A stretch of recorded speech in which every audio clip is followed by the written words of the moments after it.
Good evening friends. మనం first వీడియోలో introduction of numbers సంఖ్యలను ఎలా రాయను చూసాం కదా. ఇప్పుడు టైప్స్ ఆఫ్ నెంబర్స్ని చూద్దాం. Types of numbers. ఈ టైప్స్ ఆఫ్ నెంబర్స్లో మనకి ఫస్ట్ వన్ వచ్చేసి సహజ సంఖ్యలు, న్యాచురల్ నెంబర్స్. సహజ సంఖ్యలు, వీటిని ఇంగ్లీష్లో న్యాచురల్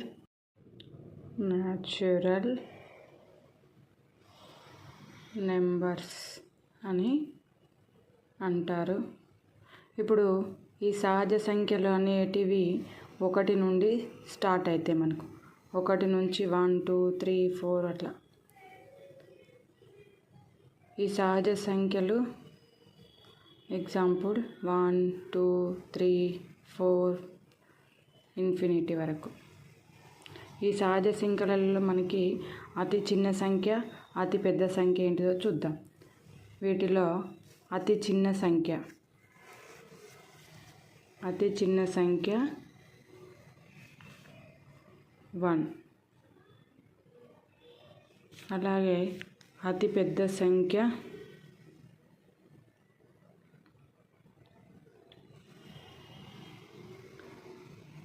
ఇన్ఫినిటీ. ఇప్పుడు ఈ సహజ సంఖ్యలు అనేటివి అతి చిన్న సంఖ్య 1, అతి పెద్ద సంఖ్య ఇన్ఫినిటీ. ఈ సహజ సంఖ్యల మొత్తాన్ని కనుగొనడానికి మనకి ఒక సూత్రం ఉంటుంది. అదేంటిదో చూద్దాం. సహజ సంఖ్యల మొత్తం n×n+1/2. మొదటి n సహజ సంఖ్యల మొత్తాన్ని కనుగొనడానికి ఇది ఫార్ములా మనం యూజ్ చేసి ఇచ్చిన సంఖ్యలలో సహజ సంఖ్యల మొత్తాన్ని కనుక్కుంటాం. మొదటి క్వశ్చన్స్లో ఇలా అడుగుతాడు, మొదటి 10 సహజ సంఖ్యల మొత్తం ఎంత? ఇప్పుడు ఈ విధంగా మొదటి n సహజ సంఖ్యల మొత్తం ఎంత అని అడిగినప్పుడు మనం ఈ ఫార్ములాని యూజ్ చేసి చేయాలి. ఏంటిది ఫార్ములా? n×n+1/2. ఇక్కడ n = 0. n = 10. 10×10+1/2. 10 + 1 = 11/2. 10×11 110/2. 55 వస్తుంది ఆన్సర్. ఈ విధంగా మనకి ఎగ్జామ్లో మొదటి n సహజ సంఖ్యల మొత్తం అడిగినప్పుడు ఫార్ములాను ఉపయోగించి ఈ విధంగా మనం చేయాలి.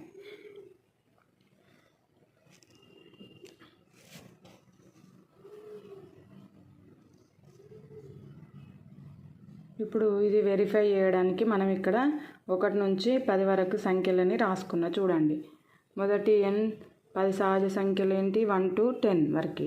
అన్నిటిని మనం ఇక్కడ అడిషన్ చేయాలి. అడిషన్ చేస్తే ఎంత వస్తుందో చూద్దాం. 1 + 2 3, 3 + 3 6, 6 + 4 10, 10 + 5 15, 15 + 6 21, 21 + 7 28, 28 + 8 36, 36 + 9 45, 45 + 10 55. Okay, it is verified. Same వచ్చింది కదా ఇక్కడ. కాబట్టి ఇది ఫార్ములా. సెకండ్ వన్ వచ్చేసి పూర్ణాంకాలు, హోల్ నెంబర్స్. సహజ సంఖ్యలన్నీ కూడా పూర్ణాంకాలు అవుతాయి, కానీ పూర్ణాంకాలన్నీ సహజ సంఖ్యలు కావు. It indicates to W. సహజ సంఖ్యలన్నీ పూర్ణాంకాల్లో ఉంటాయి, కానీ పూర్ణాంకాలన్నీ సహజ సంఖ్యల్లో ఉండవు. సహజ సంఖ్యలకి 0 యాడ్ చేస్తే పూర్ణాంకాలు వస్తాయి. ఓన్లీ 0 ఒకటి ముందు యాడ్ చేస్తే పూర్ణాంకాలని వస్తాయి. వీటిలో అతి చిన్న సంఖ్య 0. మనకి సహజ సంఖ్యలో అతి చిన్న సంఖ్య 1. అతిపెద్ద సంఖ్య ఇన్ఫినిటీ. దీంట్లో కూడా అతిపెద్ద సంఖ్య ఇన్ఫినిటీని.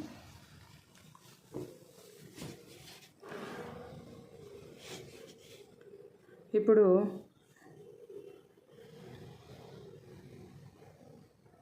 పూర్ణాంకాల్లో థర్డ్ వన్ వచ్చేసి పూర్ణ సంఖ్యలు.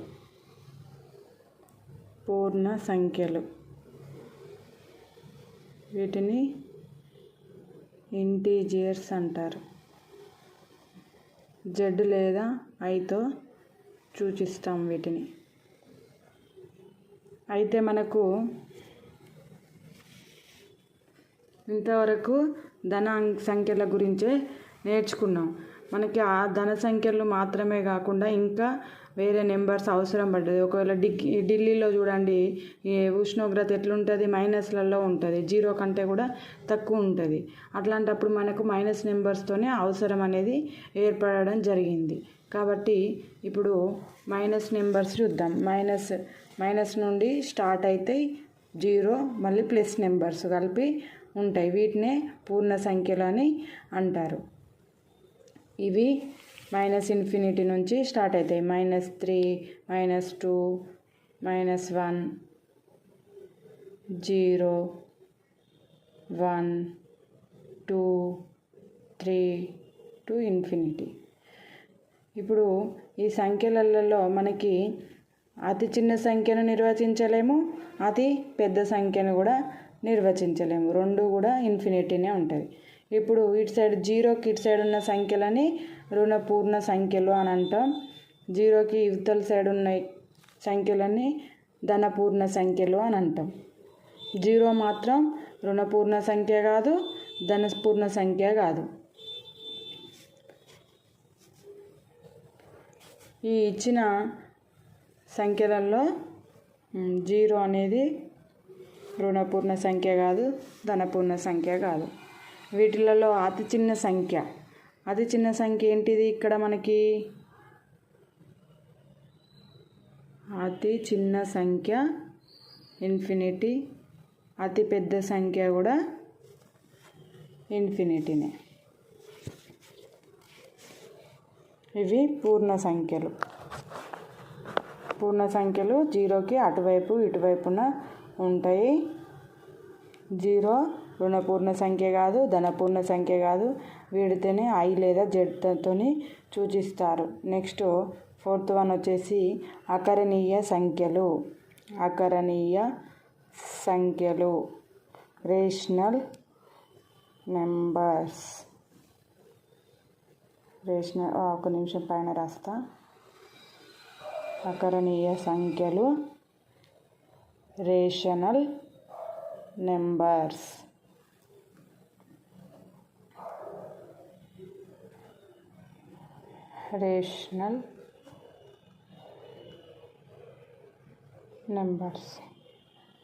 ఇక్కడ మనకు అకరణీయ సంఖ్యలు అనగా P/Q రూపంలో రాయగలిగే వాటిని అకరణీయ సంఖ్యలు అని అంటాం. P/Q రూపంలో అని అంటే మనకి ఈ పూర్ణ సంఖ్యలన్నీ కూడా అకరణీయ సంఖ్యలు అవుతాయి. వాటన్నిటిని కూడా మనం P/Q రూపంలో రాయవచ్చు. ఇక్కడ లవంలో ఏం లేకపోతే అది 1 ఉందని అనుకోవచ్చు. ఇక్కడ రూల్ ఏంటిదంటే Q does not equal 0. హారం ఎప్పుడు కూడా 0 కావద్దు. మళ్ళీ P/Q అనేటివి పూర్ణ సంఖ్యలు అయి ఉండాలి. P/Q belongs to Z. ఒకసారి చూద్దాం. మనకి ఇక్కడ పూర్ణ సంఖ్యలు అంటే ఏంటి? -3, ఇన్ఫినిటీ నుంచి -3, -2, -1 ఇట్లుంటాయి కదా.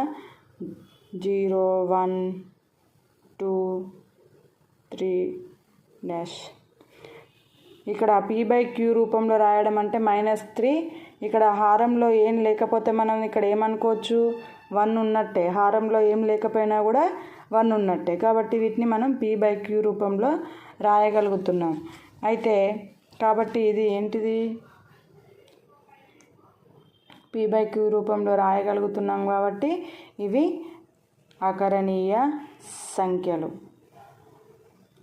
ఇక్కడ q డస్ నాట్ ఈక్వల్ 0 అని అన్నాడు, కానీ 0 కూడా అకరణీయ సంఖ్య అవుతుంది. అంటే p/q రూపంలో రాయొచ్చు అని అన్నాడు కదా, మనకి q డస్ నాట్ ఈక్వల్ 0 అన్నాడు, కానీ ఈ 0ని పైన కింద హారంలో 1 రాసుకోవచ్చు. 0/1 = 0 అవుతుంది. కాబట్టి 0 కూడా అకరణీయ సంఖ్యనే. It indicates with q.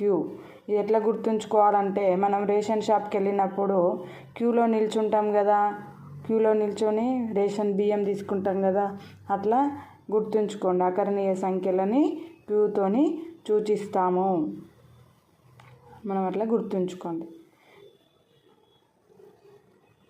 Next కరణీయ సంఖ్యలు. కరణీయ సంఖ్యలు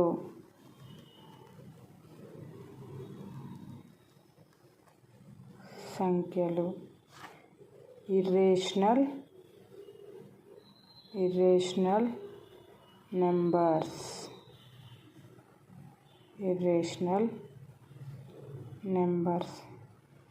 అయితే ఇందాక p/q రూపంలో రాయగలిగేటివి అకరణీయ సంఖ్యలు అనుకున్నాం కదా, ఇక్కడ కరణీయ సంఖ్యలు అని అంటే p/q రూపంలో రాయలేనివి కరణీయ సంఖ్యలు. p/q రూపంలో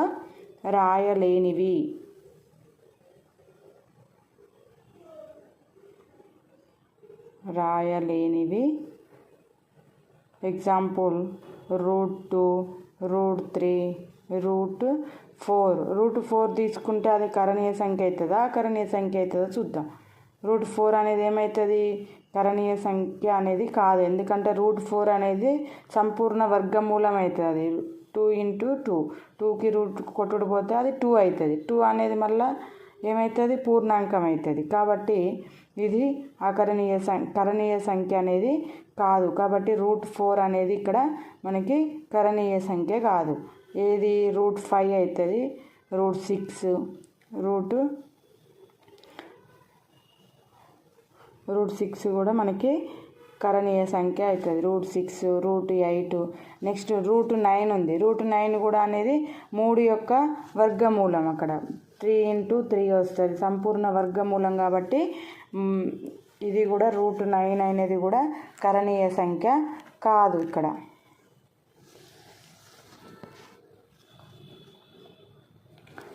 కరణీయ సంఖ్యలను q-తోని చూపిస్తాం. మనం రేషన్ షాప్కి వెళ్ళి బియ్యం లైన్లో ఎంతసేపటికి నిల్చున్నా కూడా మనకి అది బియ్యం రాలేదనుకోండి, అప్పుడు మనం ఏమనుకోవాలి, వెయిట్ చేసి ఎంతసేపటికి రాకపోతే క్యూ లేదు, డాష్ లేదు, వెళ్ళిపోదాం పా అని అనుకోవాలి. అట్లా గుర్తుంచుకోవాలి దీన్ని.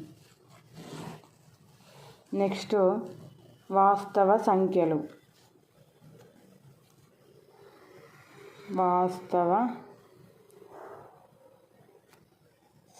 సంఖ్యలు. వీటిని రియల్ నెంబర్స్ అని అంటారు. వీటిని హార్తో చూపిస్తాం. అయితే ఇక్కడ మనకి వాస్తవ సంఖ్యలు అని అంటే ఏంటి, ఇక్కడ కరణీయ ప్లస్ అకరణీయ సంఖ్యలను కలిపి వాస్తవ సంఖ్యలు అని అంటాం. దీంట్లో కరణీయ సంఖ్యలు ఉంటాయి, అకరణీయ సంఖ్యలు ఉంటాయి. ఈ 2 సంఖ్యలను కలిపి వాస్తవ సంఖ్యలు అని అంటాం.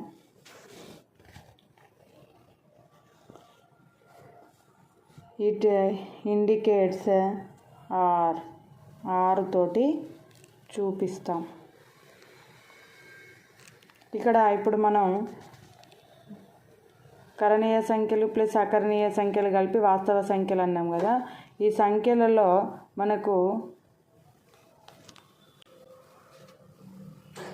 కరణీయ సంఖ్యలలో దశాంశ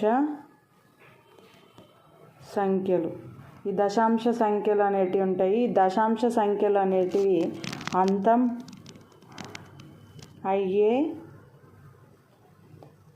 అయ్యేవి, అంతం కానివి. ఈ సంఖ్యలు అనేటివి మనం డెసిమల్స్ అనేటివి అంతం అయ్యే దశాంశ సంఖ్యలు ఉంటాయి, అంతం కాని దశాంశ సంఖ్యలు ఉంటాయి. అది ఎట్లానో చూద్దాం. ఇక్కడ అంతం అయ్యే దశాంశం అని అన్నాం. ఎగ్జాంపుల్కి అంతమయ్యే దశాంశం అని అంటే 2/5 తీసుకున్నాం. ఈ 2ను 5 అనేది 2తోని భాగాహారం చేయాలి. సారీ, ఇక్కడ 2/5 అని అంటే 5, ఒక్క నిమిషం, 2/5 ఇక్కడ 2, 5 అనేది 5 టేబుల్లో 2 పోవాలి కాబట్టి 2 పోదు కాబట్టి 0 పెట్టుకొని 0.54 20 0. ఇక్కడ 0.4 వచ్చింది. ఇవి అంతం అయ్యేది, అక్కడతోనే అయిపోయింది ప్రాబ్లం అనేది. అంతం అయ్యే దశాంశం. ఇప్పుడు అంతం కాని దశాంశం అంటే 1/3 తీసుకున్నాం అనుకోండి. ఇప్పుడు 3 టేబుల్లో 1 పోయిద్దా? పోదు. 0.3 3 9 3 9.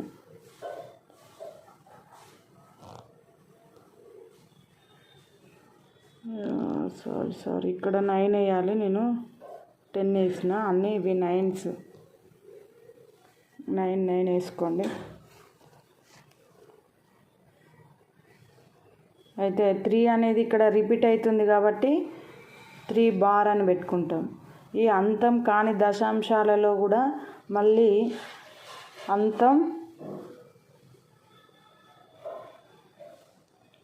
కాని దశాంశం కూడా మళ్ళీ 2 టైప్స్ ఉంటుంది.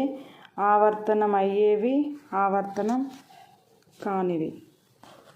అంటే ఆవర్తనం అయ్యేటివి అని అంటే రిపీటెడ్గా వచ్చేటివి, ఆవర్తనం కాని అని అంటే రిపీటెడ్గా రాకుండా ఉంటాయి. ఇక్కడ రిపీటెడ్గా వస్తాయి. ఆవర్తనం అయ్యేటివి అని అంటే రిపీటెడ్గా వస్తాయి. ఎగ్జాంపుల్ చూద్దాం. 0.3 అనేది ఇక్కడ రిపీటెడ్గా వచ్చే సంఖ్య కాబట్టి దానికి మనం ఇక్కడ బార్ పెట్టుకున్నాం. అదేవిధంగా ఇంకొకటి చూద్దాం. ఎగ్జాంపుల్ 0.1252525 అని ఇట్లా వస్తుంది అనుకోండి. అప్పుడు మనం 0.125కి 25కి బార్ పెట్టుకోవాలి. ఇక్కడ మనకు అవధి, వ్యవధి అని 2 ఉంటాయి. అవధి అంటేనేమో ఇప్పుడు ఏ నెంబర్కి అయితే బార్ వచ్చిందో, అవధి అంటే ఎన్ని నెంబర్స్కి వచ్చింది, ఒకటే సంఖ్యకు వచ్చింది కాబట్టి 1 వేసుకున్నాం. వ్యవధి అంటేనేమో ఏ నెంబర్ ఆ నెంబర్ వేసుకోవాలి. 3 కాబట్టి 3 వేసుకోవాలి. సేమ్ ఇక్కడ కూడా అవధి అని అంటే ఇక్కడ మనకి ఎన్ని నెంబర్స్ రిపీట్ అవుతున్నాయి, ఇక్కడ 2 నెంబర్స్ రిపీట్ అవుతున్నాయి. వ్యవధి అని అంటే అవి ఏం నెంబర్స్, 2, 5. ఈ విధంగా మనం అంతమయ్యే దశాంశాలు ఆవర్తనం అయ్యేవి. ఆవర్తనం కాని అంటే ఎగ్జాంపుల్కి 0.24561 అట్లా రావచ్చు, ఏదైనా రావచ్చు. నాట్ రిపీటెడ్, అవి రిపీటెడ్ అనేటివి కావు. ఇక్కడ 10 ప్లేస్లో 9 వేసుకోండి. 3 3 9. అదే నేను మిస్టేక్ రాసిన. ఇప్పుడు మనం టైప్స్ ఆఫ్ నెంబర్స్లో సహజ సంఖ్యలని మనం కొన్ని భాగాలుగా వివరించడం జరిగింది. అవేంటియో చూద్దాం. సహజ సంఖ్యలు, వీటిని మనం ఒకటి సరి సంఖ్యలు, వీటిని ఈవెన్ నెంబర్స్ అని అంటాం. Even numbers. ఇక్కడ సరి సంఖ్యలు అని అంటే ఏ సంఖ్యలు అయితే 0తోని నిశ్శేషంగా భాగించబడతాయో వాటిని సరి సంఖ్యలు అని అంటాము. అంటే మనకి ఇక్కడ భాగిస్తే శేషం అనేది 0 రావాలి. 2 చేత నిశ్శేషంగా భాగించబడేటివి, రెండు చేత నిశ్శేషంగా భాగించబడేవి.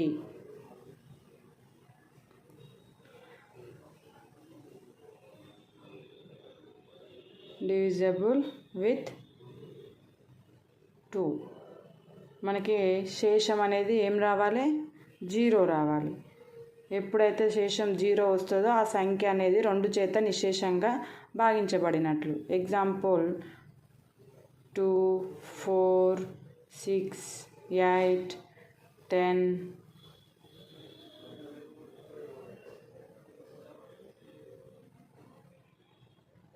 ఇక్కడ మనం 0 రాసుకుంటే సరిపోతుంది.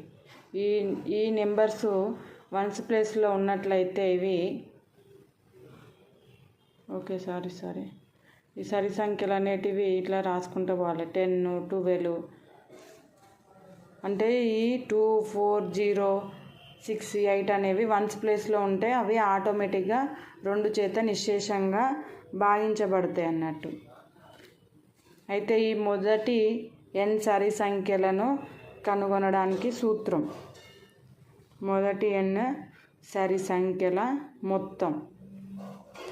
మనం ఇంతకుముందు సహజ సంఖ్యల మొత్తం కనుక్కున్నాం కదా, సేమ్ అదే విధంగా ఇక్కడ సరి సంఖ్యల మొత్తానికి సూత్రం ఏంటిదంటే n × n + 1. ఇది ఫార్ములా. ఇక్కడ క్వశ్చన్ ఏమని అడుగుతాడంటే మొదటి 10 సరి సంఖ్యల మొత్తం ఎంత అని అడుగుతాడు. మనకి ఇక్కడ చూడండి, మొదటి 10 సరి సంఖ్యల మొత్తం అంటే మొదటి 10 సరి సంఖ్యలు ఏంటి? 2, 4, 6, 8, 10, 12, 14, 16, 18, 20. ఇక్కడ 10 సరి సంఖ్యలు అన్నాడు కాబట్టి 10 రాసుకున్నా. మొదటి 10 సరి సంఖ్యలు అన్నాడు కాబట్టి 2 నుంచి 20 వరకు రాసుకుంటే 10 సంఖ్యలు వస్తాయి. ఫార్ములా ఏంటిది? n × n + 1. Here n = 10. 10 × 10 + 1 = 10 × 11. 10 × 11 అంటే 110 అనేది ఆన్సర్ వస్తుంది. చూడండి, ఇక్కడ 2 + 4 6, 6 + 6 12, 12 + 8 20, 20 + 10 30, 30 + 12 42, 42 + 14 46, 56, 56 + 16 62, 72, 72, 72 + 18 90, 90 + 10 20 110. It is verified. Same answer వచ్చింది. ఈ విధంగా మనల్ని క్వశ్చన్స్ అనేది అడగడం జరుగుతుంది. నెక్స్ట్ బేసి సంఖ్యలు. బేసి సంఖ్యలు అంటే ఆడ్ నెంబర్స్.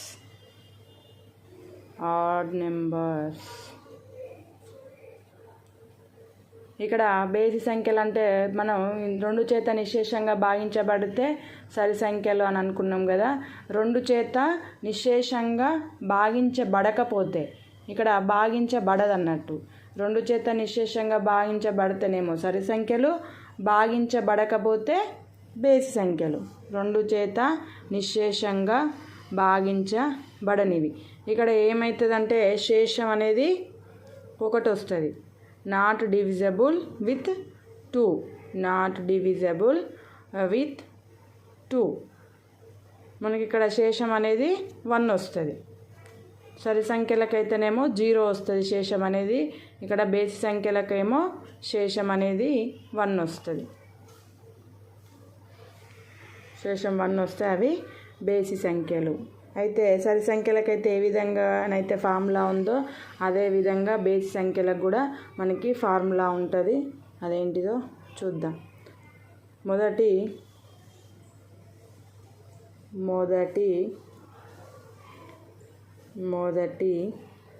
n బేసి సంఖ్యల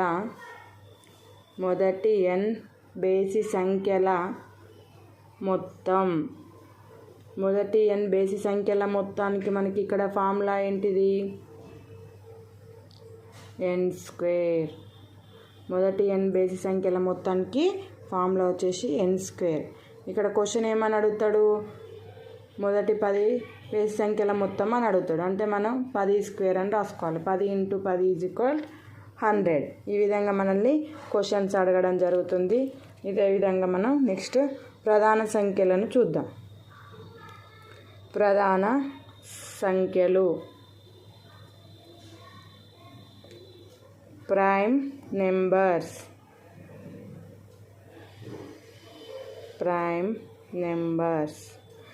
ప్రధాన సంఖ్యలు అంటే ఏంటిదనంటే ఒక నెంబర్ని తీసుకున్నట్లయితే మనం ఆ నెంబర్ అనేది ఒక టేబుల్లో డివిజబుల్ కావాలి మరియు అదే టేబుల్లో డివిజబుల్ కావాలి.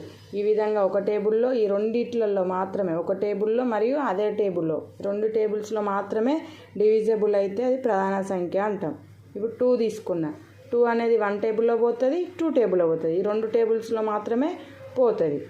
నెక్స్ట్ 3 కూడా అంతే, 1 టేబుల్లో 3 టేబుల్లో 1 టేబుల్లో డివిజబుల్ కావాలి మరియు ఆ నెంబర్ ఏ నెంబర్ అయితే ఉంటుందో అదే నెంబర్ టేబుల్లో డివిజబుల్ కావాలి. ఇప్పుడు 1 5 తీసుకున్నా, 1 5 టేబుల్. 7 1 7. నెక్స్ట్ 7 తర్వాత మనకి ఏమొస్తుంది, 7 తర్వాత 11 వస్తుంది. 11 అనేది కూడా 1 టేబుల్లో 11 టేబుల్లో. ఈ విధంగా 1 టేబుల్లో మరియు అదే టేబుల్లో డివిజబుల్ అయితే వాటిని ప్రధాన సంఖ్యలు అని అంటారు. ఈ 2 టేబుల్స్లో మాత్రమే డివిజబుల్ కావాలి, వీటినే ప్రధాన సంఖ్యలు అని అంటారు. ప్రధాన సంఖ్యలు అంటే ఏంటో చూసినాం కదా. అయితే ప్రధాన సంఖ్యలు అనేవి 1 నుంచి మనకు 100 వరకు గల ప్రధాన సంఖ్యలు ఏమున్నాయో ఇప్పుడు చూద్దాం. 1 నుంచి మనకి 100 వరకు గల ప్రధాన సంఖ్యలు ఎన్ని ఉంటాయి? 1 నుండి 100 వరకు ప్రధాన సంఖ్యలు 25 ఉంటాయి. 1 నుండి 100 వరకు ఎన్ని ఉంటాయి? 25 అనేటివి ఉంటాయి. అయితే వీటిని ఏదో ఇది ఎన్ని వస్తాయో చూద్దాం. 1 to 10, 10 to 20, 20 to 30, 30 to 40, 40 to 50, 50 to 60, 60 to 70, 70 to 80, 80 to 90, 90 to 100. అయితే వీటిని గుర్తుంచుకోవడానికి మనకు ఒక సింపుల్ ట్రిక్ ఫార్ములా అనేది రాస్తున్నా చూడండి. 44 22 3 22 3 2 1. ఈ ఫార్ములా అనేది మనం గుర్తుంచుకోవాలి. 44 22 3 22 3 2 1. ఈ ఫార్ములా మనకి గుర్తుంచుకున్నట్లయితే ఈజీగా మనల్ని దీని మీద అడిగిన క్వశ్చన్స్కి మనం ఆన్సర్స్ అనేది చేయొచ్చు. 1 నుంచి 10 వరకు గల 4 ప్రధానాంకాలు ఏంటి? 2 3 5 7, 4 అనేటివి ఇవి. నెక్స్ట్ 10 నుంచి 20 వరకు, 10 నుంచి 20 మధ్యలో ఏమున్నాయో చూద్దాం. ఇక్కడ 10 నుంచి 20 మధ్యలో ఏమున్నాయి? 4 ఉన్నాయి. ఈ 4 ఏంటి అని అంటే 11 13 17 19 4 ఉంటాయి. అదేవిధంగా 30 వరకు ఎన్ని ఉంటాయో చూద్దాం. ఇక్కడ 20 నుంచి 30 వరకు ఎన్ని ఉంటాయి? 2 ఉంటాయి. 20 నుంచి 30 వరకు 2. అవి ఏంటి అంటే 23 29. నెక్స్ట్ 30 నుంచి 40 వరకు, 30 నుంచి 40 వరకు ఇక్కడ ఎన్ని ఉంటాయి? 2 ఉంటాయి. 31 37. నెక్స్ట్ 40 to 50, 40 to 50 మధ్యలో ఎన్ని ఉన్నాయి? 3 ఉన్నాయి. ఆ 3 ఏంటి? 41 43 అండ్ 47. నెక్స్ట్ 50 నుంచి 60 మధ్యలో, 50 నుంచి 60 మధ్యలో 2 ఉంటాయి. 53 59. నెక్స్ట్ 60 నుంచి 70 మధ్యలో 2 ఉంటాయి. 61 67. 70 నుంచి 80 మధ్యలో 3 ఉంటాయి. 71, 73, 79. నెక్స్ట్ 80 నుంచి 90 మధ్యలో 2 ఉంటాయి. 83, 89. నెక్స్ట్ 90 నుంచి 100 మధ్యలో ఏముంటాయి? 89. 90 నుంచి 100 మధ్యలో 1 ఉంటుంది. అదేంటిది? 97. ఈ విధంగా మనకి ఫార్ములాను గుర్తుపెట్టుకొని ఈజీగా ఎన్ని ప్రధాన సంఖ్యలు ఉన్నాయి అనేది మనం ఈజీగా గుర్తుపెట్టుకోవాలి. ఇక్కడ చూడండి ఒకసారి ప్రధానాంకాలు కూడా 3, 13, 23, మళ్ళీ 33 మిస్ అయింది, మళ్ళీ 43, 53, మళ్ళీ 63 మిస్ అవుతుంది, 73, 83. ఈ ప్రధాన సంఖ్యలు అనేటివి ఎక్కువ వన్స్ ప్లేస్లో 5 కానీ 7 కానీ 9 కానీ ఉంటాయి. 1, 3, 5, 1, 3, 7, 9 ఈ 4 సంఖ్యలతోనే మనకి ప్రధానాంకాలు ఉండడం అనేది జరుగుతుంది. ఇప్పుడు మనం చూడండి, ఇందులో 2 అనేది సరి ప్రధాన సంఖ్య, one and only even prime number. 2 అనేది సరి ప్రధాన సంఖ్య. ఇది 2 ఒక్కటే సరి సంఖ్యలలో ప్రధాన సంఖ్య అనేది అవుతుంది. ఇంకా ఏ సరి సంఖ్య కూడా ప్రధాన సంఖ్య అనేది కాదు. ఇప్పుడు ఎగ్జాంపుల్కి మనకు ఒక నెంబర్ ఇచ్చి దాన్ని ప్రధాన సంఖ్య అవుతుందో కాదో చెప్పమంటాడు. ఇచ్చిన నెంబర్లలో ప్రధాన సంఖ్య ఏదో చెప్పండి అని అన్నప్పుడు చూడండి, 3 డిజిట్ నెంబర్ ఇచ్చినప్పుడు మనకి చూడండి ఇప్పుడు 139 ఇచ్చిండు. దీని యొక్క దగ్గరి వర్గమూలం ఎంత? 144కి మనం కన్వర్ట్ చేసుకోవాలి. 144 అంటే 12 × 12 సంపూర్ణ వర్గమూలం అవుతుంది. ఈ 12 లోపు ఉన్న నెంబర్స్లో ఇది డివిజబుల్ అయ్యిందనుకోండి, అది ప్రధాన సంఖ్య కాదు. డివిజబుల్ కాకపోతే ప్రధాన సంఖ్య అవుతుంది. చూడండి ఇంకొక ఎగ్జాంపుల్ 123 ఇస్తాడు. దీనికి దగ్గర వర్గమూలం ఏంటిది? దీనికి కూడా 144. 144 అంటే 12 × 12. దీనికి కూడా 11 టేబుల్స్లో 1 to 11 టేబుల్స్లో డివిజబుల్ అయ్యిందనుకో, అది ప్రధాన సంఖ్య అనేది కాదు. ఒకవేళ డివిజబుల్ కాకపోతే అది ప్రధాన సంఖ్య అనేది అవుతుంది. మనం ఆ విధంగా ఇచ్చిన నెంబర్ని ప్రధాన సంఖ్య అవుతుందో కాదో చూసుకోవాలి. నెక్స్ట్ కవల ప్రధాన సంఖ్య, కవల ప్రధానాంకాలు అని అంటాం. ఏ ప్రధాన సంఖ్యల భేదమైనా 2 ఉంటే దాన్ని మనం కవల ప్రధాన సంఖ్య అంటాం. ఏవైనా 2 ప్రధాన సంఖ్యల మధ్య భేదం 2 ఉంటే వాటిని కవల ప్రధాన సంఖ్యలు అంటాం. వీన్నే ట్విన్ ప్రైమ్ నెంబర్స్ అని అంటాం. ఇప్పుడు ఇచ్చిన నెంబర్స్లో చూద్దాం కొన్ని ఎగ్జాంపుల్స్. ఇక్కడ 2 కాదు 3, 3, 5. 3, 5 అనేది రెండింటి మధ్యలో ఎంత ఉంది? వేరియేషను 2 ఉంది. ఈ 2 ప్రధాన సంఖ్యలే, పక్కపక్కన ప్రధాన సంఖ్యలు. వాటి మధ్యలో భేదం ఎంత ఉంది? 2 ఉంది. ఈ విధంగా 2 సంఖ్యల మధ్యలో భేదము 2 ఉండాలి. 5, 7కి మధ్యలో 2 భేదం ఉంది. నెక్స్ట్ 7, 9. 7, 9 అనేది ప్రధాన సంఖ్య. 9 అనేది ప్రధాన సంఖ్య కాదు. ఏంటిది? ఇది తప్పు. 11, 13. 11, 13 అనేది ఇక్కడ ప్రధాన సంఖ్య. ఈ రెండింటి మధ్యలో భేదం అనేది కూడా 2 ఉంటుంది. నెక్స్ట్ 17, 19. ఈ విధంగా ఏ 2 ప్రధాన సంఖ్యల మధ్యలో భేదము 2 ఉంటుందో వాటిని కవల ప్రధాన సంఖ్యలు అని అంటాం. వీటిని ట్విన్ ప్రైమ్స్ అని అంటాం. నెక్స్ట్ సాపేక్ష ప్రధాన సంఖ్యలు. వీటినే పరస్పర ప్రధాన సంఖ్యలు లేదా కోప్రైమ్ నెంబర్స్ అని అంటాం. సాపేక్ష ప్రధాన సంఖ్యలు, కోప్రైమ్ నెంబర్స్. ఇక్కడ మనకి ఇచ్చిన సంఖ్య అనేది ప్రధాన సంఖ్య కావాల్సిన అవసరం లేదు. ఏ 2 సంఖ్యలకు కనుక 1 తప్ప వేరే కారణాంకం లేనట్లయితే వాటిని సాపేక్ష ప్రధాన సంఖ్యలు అని అంటారు. 2, 3 చూడండి. ఇక్కడ 2కి 1 టేబుల్ 2 టేబుల్, 3కి కూడా 1 టేబుల్ 3 టేబుల్. ఈ రెండింటికి కామన్ ఫ్యాక్టర్ ఏంటిది 1 ఉంది కాబట్టి 2 అనేటి సాపేక్ష ప్రధాన సంఖ్యలు. నెక్స్ట్ అదేవిధంగా 3, 4 ఇక్కడ చూడండి 4 అనేది ప్రధాన సంఖ్య కాదు కానీ 3, 4 అనేటి 2 సాపేక్ష ప్రధాన సంఖ్యలు. వీటికి రెండింటికి కామన్ ఫ్యాక్టర్ వచ్చేసి 1 ఉన్నది. అయితే మనకి ఇచ్చిన సంఖ్య ప్రధాన సంఖ్య కానవసరం లేదు. ఏ 2 సంఖ్యల కారణాంకం 1 ఉంటుందో వాటిని సాపేక్ష ప్రధాన సంఖ్యలు అని అంటాం. Next example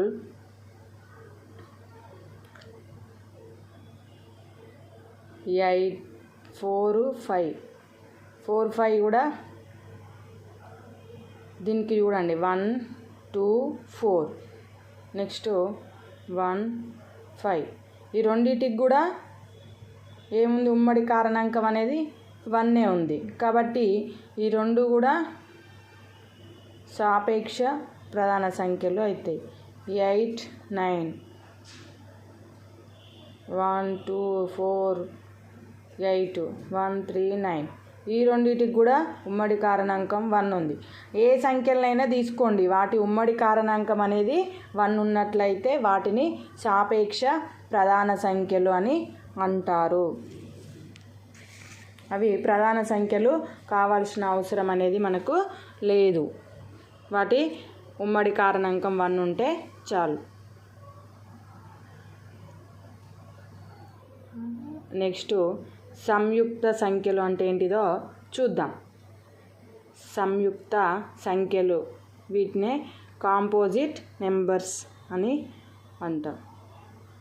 composite numbers